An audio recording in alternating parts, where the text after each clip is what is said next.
제1장 비린내 지우려 뿌린 향수보다 독한 며느리의 눈치. 여러분, 혹시 가족이라는 단어를 떠올리면 어떤 냄새가 나시나요? 누군가에게는 구수한 된장찌개 냄새겠지만 저 최옥자에겐 평생 지워지지 않는 비린내였습니다. 새벽 4시의 적막한 거실. 옥자가 조용히 일어나 남편의 방으로 향합니다. 68해를 살았습니다. 그중 30년을 노량진 수산시장에서 보냈죠. 매일 새벽 차가운 얼음물에 손을 담그고 서슬퍼런 칼날로 생선 대가리를 쳤습니다. 사람들은 저를 작두 할머니라 불렀어요. 무서울 게 없었죠. 오직 하나, 내 아들 민석이의 미래만 빼고요. 그 비린내 나는 돈을 모아 아들을 의사로 만들었을 때 전 세상을 다 가진 줄 알았습니다. 옥자가 익숙하게 남편의 몸을 굴려 체위를 바꿉니다. 뼈마디가 부딪히는 소리가 고요한 방 안에 울립니다. 하지만 지금 제 현실은 어떻습니까? 의사 아들 집에 얹혀 살며 5년째 누워만 있는 남편의 대소변을 받아내는 늙은 간병인입니다. 아니, 정확히 말하면 월급 한 푼 못 받는 무술이죠. 영감 욕창 생기면 아프니까 조금만 참아. 금방 아침 차려줄게. 남편을 돌보고 나면 곧장 주방으로 향합니다. 쉴 틈은 없어요. 며느리 세나의 아침 식사를 준비해야 하니까요. 세나는 입맛이 참 까다롭습니다. 유기농 채소는 기본이고 나트륨 함량까지 따지죠. 밤새 불린 쌀을 정성껏 저어가며 죽을 쓰고 아보카도를 예쁘게 썹니다. 손목이 시큰거리고 허리는 끊어질 듯 아프지만 내 새끼들 입에 들어갈 거라 생각하면 웃음이 났습니다. 참 미련했죠. 그때는 몰랐거든요. 제가 정성껏 끓인 이 죽이 며느리에겐 그저 비효율적인 노동일 뿐이라는 걸요. 며느리 세나가 단정한 정장 차림으로 식탁에 앉습니다. 옥자가 조심스레 죽을 내어놓습니다. 세나 차가운 표정으로 죽을 한 입 뜨더니 숟가락을 탁 내려놓으며 어머니, 제가 말씀드렸잖아요. 나트륨 줄여달라고요. 이거 너무 짜서 도저히 못 먹겠네요. 어머, 그랬니? 새벽부터 신경 써서 끓인 건데. 다시 해줄까? 됐어요. 시간 없으니까 그냥 나갈게요. 앞으로는 사 먹을 테니까 어머니 드세요. 아, 그리고 거실에 파스 냄새가 너무 심하네요. 민석 씨 출근하는데 기분 잡치게. 며느리는 인사도 없이 문을 쾅 닫고 나갑니다. 식탁에는 김이 모락모락 나는 전복죽 2그릇과 옥자의 구부정한 그림자만 남았습니다. 옥자가 며느리가 남긴 죽을 멍하니 바라봅니다. 비린내를 지우려 옷장에 향수까지 뿌려뒀건만 며느리 코에는 제 몸에 밴 가난과 노화의 냄새가 그리도 역겨웠나 봅니다. 아들 민석이는요? 거실에서 벌어지는 이 모든 일을 듣고도 방에서 나오지 않았습니다. 그게 제 뺨을 맞는 것보다 더 아팠습니다. 옥자가 거실 바닥에 떨어진 세나의 영수증 뭉치를 발견합니다. 무심코 주워든 종이 뭉치. 거기엔 제가 모르는 숫자들이 가득했습니다. 가계부 항목 시어머니 유지비. 유지비? 내가 기계도 아니고. 며느리의 가계부 맨 아래에는 빨간 글씨로 불필요한 지출이라는 메모가 적혀 있었습니다. 그 옆에는 남편의 산소호흡기 렌탈 비용이 체크되어 있었죠. 심장이 덜컥 내려앉았습니다. 30년을 자식 위해 살아온 인생이 며느리의 엑셀 파일 안에서는 손실로 기록되고 있었습니다. 여러분, 사냥개는 토끼 잡는 법을 잊어도 노량진의 작두는 녹슬지 않는 법입니다. 며느리는 몰랐겠죠. 제가 그날 주워든 건 영수증뿐만이 아니었다는 사실을요. 옥자가 장롱 깊숙한 곳에서 낡고 해진 수첩 하나를 꺼냅니다. 수첩 첫 장에는 민석이 의대 등록금이라는 투박한 글씨가 적혀 있습니다. 그래, 세나야. 숫자가 그렇게 중요하니? 그럼 나도 이제 내 식대로 계산을 시작해보련다. 30년간 내가 너희에게 쏟아부은 그 어마어마한 적자를 어떻게 메울 생각인지 어디 한번 두고 고잤구나. 옥자가 차갑게 식은 전복죽을 싱크대에 쏟아버립니다. 옥자의 눈빛이 서슬퍼렇게 빛나며 카메라를 응시합니다. 제 인생 장부의 반격. 이제 막 첫 페이지를 넘겼습니다. 제2장 엑셀로 계산된 엄마라는 이름의 적자. 여러분, 혹시 자식에게 청구서를 받아본 적 있으신가요? 그것도 내가 내 돈 들여 사준 내 집 거실에서 말입니다. 68년을 살며 별의별 꼴을 다 봤지만 며느리가 내민 그 태블릿 PC 화면 속 숫자들은 제 심장에 얼음 송곳을 박는 것 같았습니다.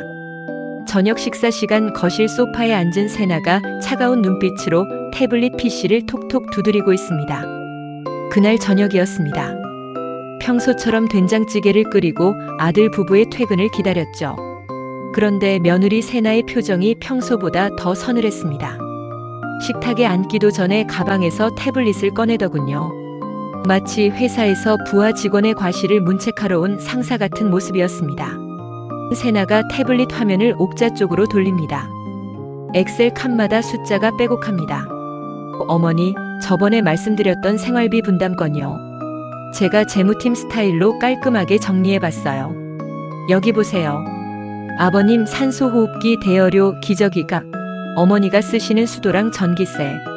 이걸 다 저희 월급으로 감당하기엔 저희 미래가 너무 불투명해서요. 세나야, 이게 다 뭐니? 내가 이 집에서 공짜로 밥만 먹는 것도 아니고 아침 저녁으로 살림하고 네 시아버지 병수발 다 들고 있는데. 어머니, 그건 감정적인 영역이고요. 데이터는 거짓말 안 하잖아요. 효율적으로 살아야죠.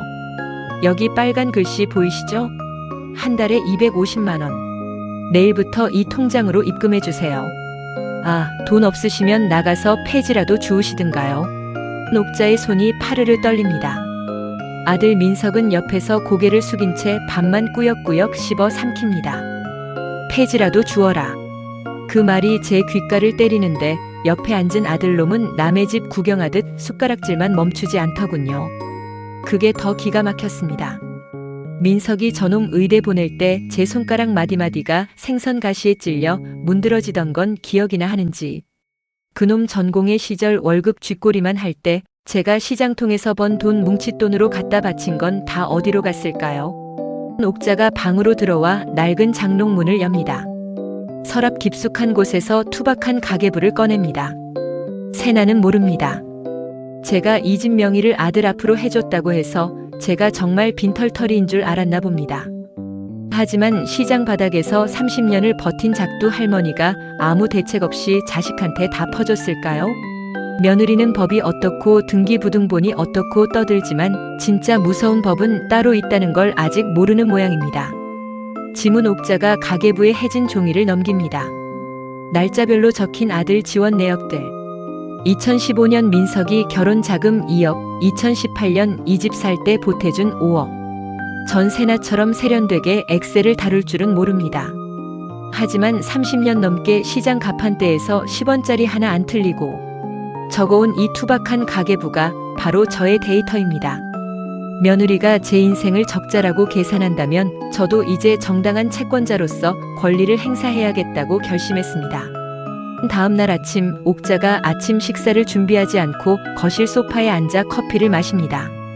다음 날부터 전 파업을 선언했습니다. 며느리가 좋아하는 샐러드도 아들의 보약 같은 전복죽도 식탁에서 사라졌죠. 집안엔 먼지가 쌓이고 싱크대엔 설거지 더미가 산처럼 불어났습니다. 세나가 그랬지 않습니까? 각자 쓴 만큼 공정하게 하자고요. 전 제 몫에 라면 하나 끓여 먹고 제 방 청소만 딱 끝냈습니다. 퇴근한 세나가 엉망이 된 집안 꼴을 보고 얼굴이 시뻘겋게 달아오릅니다. 어머니, 이게 지금 뭐 하자는 거예요? 집안 꼴이 이게 뭐냐고요? 청소도 안 하시고 밥도 안 해놓으시고. 왜 그러니, 세나야? 내가 그랬잖니. 공정하게 하자고. 내가 너희 밥 해주고 청소해주는 건 내 노동인데 너희가 그 값을 쳐준 적 없잖니? 생활비 내라며. 그럼 나도 이제 내 몸값 귀한 줄 알고 내 일만 하려고 한다. 세나의 눈에 도끼가 서리더군요. 평소엔 교양 있는 척, 똑똑한 척 다 하더니 본인 손에 물 한 방울 묻히게 생기니 본성이 나옵니다. 하지만 전 물러서지 않았습니다. 시장 바닥에서 진상 손님들과 싸워 이겨온 세월이 어디 가겠습니까? 세나가 씩씩거리며 옥자의 방으로 들어가 남편의 산소호흡기 전원 코드를 붙잡습니다. 그런데 말입니다. 이 아이가 넘지 말아야 할 선을 넘으려 합니다. 제 남편, 제 목숨보다 소중한 그 사람의 생명줄을 건드리려 하는 거예요. 순간 제 눈앞이 하얗게 변했습니다. 이거 전기세 아깝다고요. 송장 같은 노인네 때문에 우리 집이 적자라고요. 어머니가 안 내면 이거 확 뽑아버릴 줄 아세요. 그 순간 깨달았습니다. 이 아이에겐 사람의 정의나 도리 같은 건 기대할 수 없다는 걸요. 오직 차가운 숫자와 법으로만 대화해야 한다는 사실을 말입니다. 옥자가 소파에서 천천히 일어납니다. 서늘한 미소가 입가에 번집니다. 그래, 세나야. 내가 원하는 대로 끝까지 가보자꾸나. 내가 내미는 그 엑셀 파일이 얼마나 하찮은 종이장인지 내가 똑똑히 보여줄 테니까. 제3장 송장이라 불린 남편 옥자의 작두가 다시 들리다. 여러분, 사람은 언제 가장 무서워지는지 아십니까? 바로 지킬 것이 하나뿐일 때, 그리고 그 마지막 하나마저 짓밟혔을 때입니다. 저 최옥자 평생 비린내 맡으며 자식 하나 보고 버텼습니다. 하지만 그 자식이 데려온 여자가 제 남편의 목숨줄을 모욕했을 때 제 안에 무언가가 툭 끊어지고 말았습니다. 어두운 거실. 세나가 남편 박영감의 산소호흡기 코드를 쥔 채 씩씩거리고 있습니다. 5년입니다. 손가락 하나 못 까딱하고 누워있는 남편을 지킨 세월이요. 매일 밤 체위를 바꿔주고 욕창이 생길까봐 제 무릎이 다 나가도록 주물렀습니다. 그런데 며느리 세나는 그 생명줄을 전기도둑이라 부르더군요. 세나가 코드를 바닥에 팽개치며 옥자의 가슴을 밀칩니다.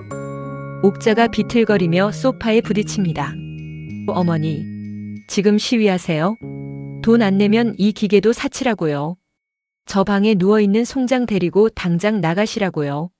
송장? 내 시아버지다. 아직 숨이 붙어있는 사람한테 어떻게 그런 말을. 코웃음을 치며 옥자의 앞으로 다가와 뺨을 내리칩니다. 말귀를 못 알아들으시네. 여긴 내 집이에요. 등기부등본 떼봐요. 누구 이름인가. 내 집에서 나가라고요. 짝 마이너스 하는 날카로운 소리가 거실에 울립니다. 옥자의 고개가 옆으로 꺾이고 입술이 터집니다. 뺨이 화끈거렸습니다. 하지만 아픈 건 얼굴이 아니었죠. 제 인생이 통째로 부정당하는 소리였습니다. 68해를 살아오며 시장 바닥에서 숱한 수모를 겪었지만 자식 같은 며느리에게 뺨을 맞을 줄은 꿈에도 몰랐습니다. 옥자가 바닥에 주저앉아 멍하니 며느리를 올려다봅니다. 세나는 혐오스럽다는 듯 안방으로 들어가 버립니다. 아들 민석이는 끝내 나오지 않았습니다. 닫힌 방문 너머로 들리는 정막이 더 무겁게 제 어깨를 눌렀죠. 입안에서 비릿한 피맛이 났습니다. 그 순간 눈물이 멈췄습니다. 슬픔이 가라앉은 자리에 차갑고 서늘한 무언가가 차올랐죠. 30년 넘게 노량진 바닥에서 거친 세상과 맞서온 작두 할머니의 도끼였습니다. 옥자가 천천히 일어나 남편의 방으로 들어갑니다. 남편은 눈을 뜬 채 눈물을 흘리고 있습니다. 영감, 다 들었지? 미안해. 내가 자식을 잘못 키웠어. 근데 이제 안 참으려고. 당신 송장 아니야. 내 남편이지. 전 장롱 깊숙한 곳에서 낡은 서랍을 꺼냈습니다. 시집 올 때 가져온 50년 된 나무 상자입니다. 그 안에는 세나가 그토록 좋아하는 데이터가 가득했죠. 30년 전 시장 장부를 처음 적기 시작했을 때부터 민석이 의대 등록금 영수증, 그리고 이 집을 살 때 보냈던 무통장 입금증까지. 옥자가 누렇게 바랜 명함 한 장을 집어듭니다. 변호사 김승현이라는 이름이 적혀 있습니다. 그리고 이 명함. 30년 전 제 가게 앞에서 배고파 쓰러졌던 고학생에게 생선구이 백반을 먹여 키웠던 인연입니다. 그 청년이 사법시험에 합격하고 제게 건네며 말했었죠. 아주머니, 법 도움이 필요하면 언제든 부르세요. 제가 평생 은혜 갚겠습니다. 라고요. 새벽녘 옥자가 베란다에서 어딘가로 전화를 겁니다.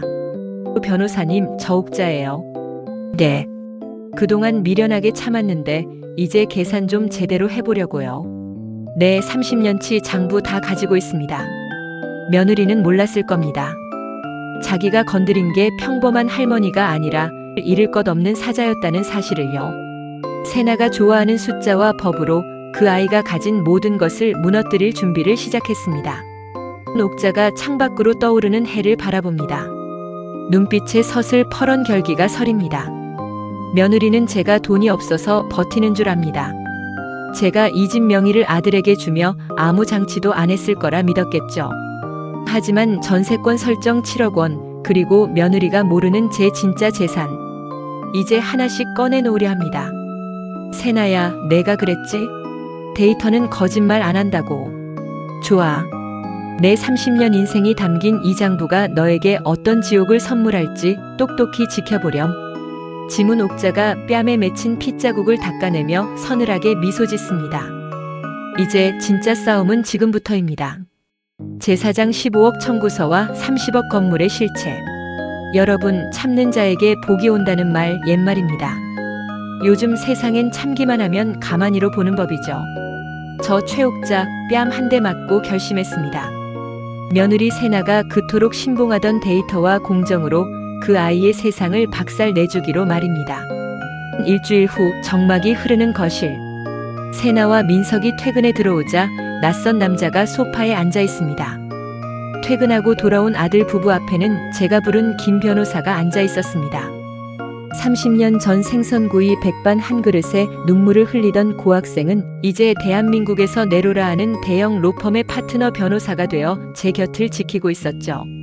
김 변호사가 서류 가방에서 두툼한 서류 뭉치를 꺼내 테이블 위에 탁 내려놓습니다. 어머니, 이게 뭐 하는 짓이에요? 이 사람은 누구고 웬 서류예요? 김 변호사가 냉철하고 신뢰감 있는 톤으로 말합니다. 강세나 씨, 최옥자 여사님의 법률 대리인 김승현입니다. 여사님께서 요청하신 인생 정산서를 가져왔습니다.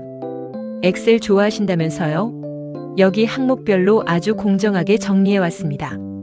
세나의 얼굴이 순식간에 일그러졌습니다. 김 변호사가 건넨 서류 첫 페이지에는 굵은 글씨로 부당이득 반환 및 가사 노동비 청구라고 적혀 있었죠. 세나가 내밀던 생활비 청구서와 똑같은 형식이었습니다. 세나가 서류를 훑어내려가다 손을 덜덜 떨기 시작합니다. 옆에 선 아들 민석은 입만 벌린 채 멍하니 서 있습니다. 자, 계산해 볼까요? 민석이 의대 6년 학비와 생활비, 전문의 과정까지 뒷바라지한 비용. 그리고 지난 30년간 제가 이 집과 아들을 위해 쏟아부은 가사 노동비. 며느리 논리대로 최저임금과 야간 할증을 붙여 계산하니 총액이 15억 4천만 원이 나오더군요. 15억? 미쳤어요? 이걸 우리가 왜 줘요? 엄마가 자식 키운 게 무슨 빚이에요? 옥자 소파에서 천천히 일어나 며느리를 똑바로 응시하며 세나야, 내가 가르쳐줬잖니. 가족이라도 쓴 만큼 내야 한다고. 넌 내가 차려준 밥과 빨래를 5년 넘게 무상으로 이용했어. 그게 바로 부당이득이란다. 데이터는 거짓말 안 한다며? 하지만 이게 끝이 아니었습니다. 세나가 믿고 까불던 집 명의에 대한 진실이 터져나왔죠. 제가 이 집을 아들 명의로 해줄 때 법무사의 조언으로 몰래 설정해 두었던 7억 원의 전세권 등기부등본을 김 변호사가 내밀었습니다. 김 변호사가 등기부등본의 전세권 항목을 손가락으로 짚습니다. 김 변호사가 쐐기를 박듯 차분하게 말합니다. 이 아파트의 실질적인 전세권자는 최옥자 여사님입니다. 여사님은 오늘부로 임대차 계약 해지를 통보하셨고 전세금 7억 원의 즉각 반환을 요구하셨습니다. 돈 없으시면 이 집 바로 경매로 넘어갑니다. 세나의 무릎이 꺾이며 바닥에 털썩 주저앉았습니다. 자기가 휘두르던 법과 돈이라는 무기가 고스란히 제 목을 겨누는 칼날이 되어 돌아온 거죠. 아들 민석이는 그제야 제 바짓가랑이를 붙잡고 울기 시작했습니다. 하지만 제 마음은 이미 싸늘하게 식은 뒤였습니다. 옥자가 장롱에서 마지막으로 꺼낸 명의 서류를 식탁에 올려놓습니다. 그리고 마지막 한 방. 제가 시장 바닥에서 번 돈으로 20년 전 사두었던 강남 노른자 위의 30억대 상가 건물의 권리증이었습니다. 며느리는 제가 생선 비린내나 풍기는 가난한 노인네인 줄 알았겠지만 전 굳이 내세우지 않았을 뿐 가진 게 많은 사람이었습니다. 옥자 무릎 꿇은 세나를 내려다보며 원래는 너희 부부 주려고 했던 건물이다.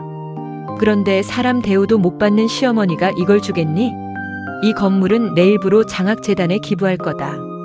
너희에겐 10원 한 장 안 갈 테니 꿈 깨렴. 세나는 넋이 나간 표정으로 허공을 바라봤고 아들은 어머니 제발 을 연발하며 오열했습니다. 하지만 저는 단호했습니다. 김 변호사와 함께 짐을 챙겨 문을 나섰죠. 남편 박 영감은 이미 구급차에 실려 최고의 시설을 갖춘 요양병원으로 이동한 뒤였습니다. 옥자가 현관문을 나서며 뒤도 돌아보지 않고 문을 닫습니다. 도어락의 잠금 소리가 육중하게 들립니다. 며느리는 제가 뺨을 맞고도 가만히 있을 줄 알았겠죠. 하지만 작두 할머니는 생선 대가리만 치는 게 아니라 썩은 관계를 도려내는 법도 압니다. 이제 제 앞길엔 더 이상 비린내가 아닌 시원한 바람만 불어올 것 같았습니다. 제5장 에델바이스 핀 황혼, 나를 위한 인생 이막. 여러분, 자식 농사 잘 지어야 노후가 편하다는 말, 이제는 다 옛말입니다. 농사는 내가 짓고 수확은 자식이 해가는 게 요즘 세상이죠. 저 최옥자 68해 만에 비로소 깨달았습니다. 남을 위해 살던 인생 장부를 덮고 오직 나만을 위한 새로운 장부를 써야 할 때라는 걸 말입니다. 채광이 좋은 고급 실버타운의 거실 옥자가 하얀 시트가 깔린 침대에 누운 남편의 손을 닦아주고 있습니다. 텅 빈 아파트를 뒤로하고 나온 지 벌써 1년이 흘렀습니다. 지금 저는 남편과 함께 도심 근교의 실버타운에 머물고 있습니다. 이곳은 전문 의료진이 24시간 상주하고 남편처럼 거동이 불편한 분들을 위한 최첨단 케어 시스템이 갖춰져 있죠. 새벽마다 제 허리가 끊어질 듯 남편을 들쳐업지 않아도 됩니다. 옥자가 남편의 이마에 가볍게 입을 맞춥니다. 남편의 눈빛이 이전보다 훨씬 평온해 보입니다. 옥자는 부드러운 목소리로 말합니다. 영감, 오늘은 날씨가 참 좋다. 조금 있다가 정원 산책하러 가자. 여기 선생님들이 휠체어도 다 밀어주신대. 내레이션. 남편의 얼굴색이 몰라보게 좋아졌습니다. 며느리 세나가 송장이라 부르며 구박하던 그 사람이 맞나 싶을 정도죠. 사랑과 존중이 담긴 손길이 닿으니 사람의 생명력이라는 게 이렇게 다시 피어납니다. 저 또한 더 이상 파스 냄새를 풍기지 않습니다. 대신 은은한 라벤더 향수를 뿌리고 예쁜 모자를 쓰고 외출을 준비하죠. 옥자가 거실 테이블에 앉아 차를 마시며 신문을 봅니다. 신문 한쪽 구석에 작은 기사가 실려 있습니다. 얼마 전 소식을 들었습니다. 아들 민석이와 세나는 결국 이혼 도장을 찍었다더군요. 아파트는 경매로 넘어가기 직전 급매로 처분됐고 제 전세금 7억 원을 돌려주고 나니 두 사람 손엔 빚잔치 뒤에 빈털터리 주머니만 남았답니다. 세나는 회사에서도 시어머니 폭행 사건이 알려져 한직으로 밀려났고 지금은 낡은 빌라 지하방에서 지낸다고 하네요. 옥자가 신문을 조용히 덮습니다. 슬픔도 기쁨도 아닌 담담한 표정입니다. 마음이 아프지 않냐고요? 솔직히 말씀드리면 시원섭섭합니다. 하지만 제가 그 아이들을 용서하고 다시 받아준다면 그건 자식을 위한 게 아니라 독을 주는 거라 생각했습니다. 부모의 헌신을 돈으로 계산한 대가가 얼마나 무거운지 스스로 뼈저리게 느껴봐야 하니까요. 그게 제가 자식에게 줄 수 있는 마지막 교육입니다. 옥자가 화장대 앞에서 선글라스를 쓰고 가방을 챙깁니다. 가방 안에는 여권과 비행기 표가 보입니다. 내레이션. 오늘은 친구들과 하와이로 떠나는 날입니다. 평생 시장 바닥에서 생선 비린내만 맡느라 비행기 한 번 제대로 못 타본 제가 말입니다. 30억 상가 건물을 기부하고 만든 장학재단에서는 벌써 첫 번째 장학생들이 선발됐다는 소식이 들려옵니다. 누군가의 앞길을 닦아주는 일이 내 자식 입에 음식 넣어주는 것만큼이나 행복하다는 걸 이제야 알았습니다. 실버타운 로비를 걸어나가는 옥자의 발걸음이 가볍습니다. 로비 직원들이 정중하게 인사합니다.